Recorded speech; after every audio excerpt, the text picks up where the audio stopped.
Chapter 31.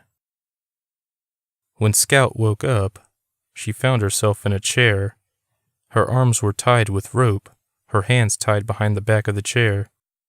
The first thing she saw was Duke tied to a chair directly in front of her, unconscious.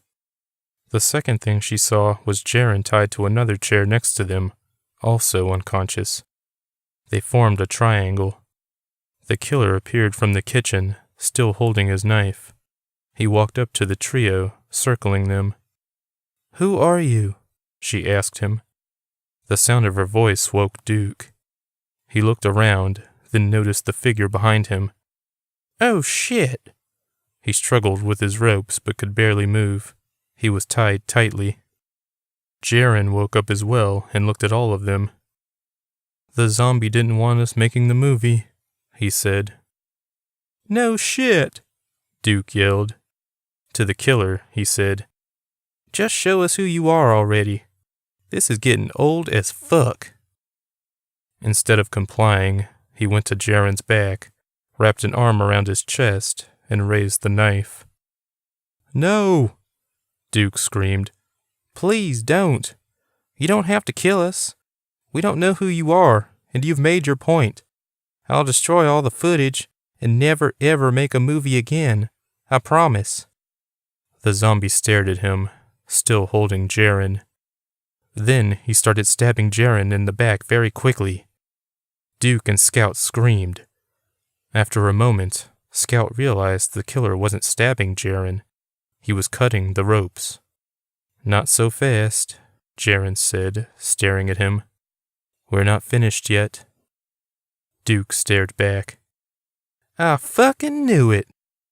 Jaren smiled as he stood up and threw the chair to the side.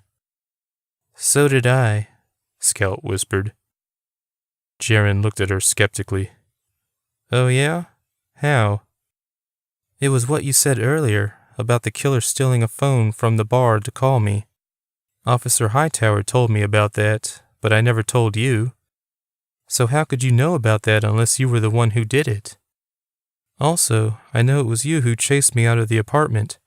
After I ran into the locked corridor, you started to enter the code. Then you caught yourself." "How long have you known?"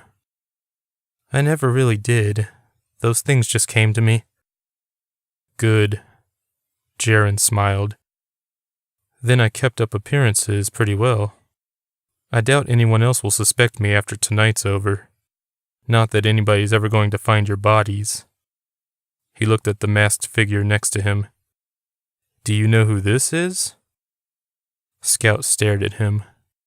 "I have a feeling. If you guess correctly, I'll be sure you don't suffer." "How can you do this, Jaren? How can you kill people?" "I don't have to explain anything to you."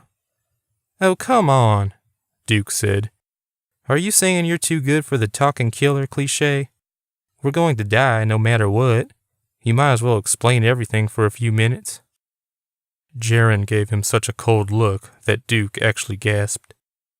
"I did this because of you. After I was attacked, you still wanted to make your fucking movie. You bullied me into helping you make a movie I didn't even want to make. You remind me so much of my dad that it makes me sick."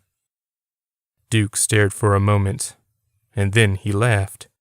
"Are you fucking kidding me? You're doing this because you have daddy issues?" "Shut up, Duke," Scout said. "His dad killed his mom." "Actually," Jaren said, raising a finger, "I may have lied a little when I told you that story. My dad didn't kill my mom. I did." Scout looked at him, unable to speak. "The night mostly went the way I told you. My dad was attacking my mom, but he didn't go for his gun. I did. I tried to shoot him, but he jumped out of the way." Scout looked away, her stomach cramping again. This time, she felt nauseated. She looked at the masked figure again.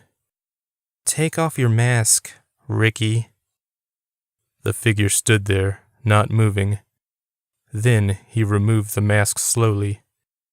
Ricky Nelson stood there, smiling back.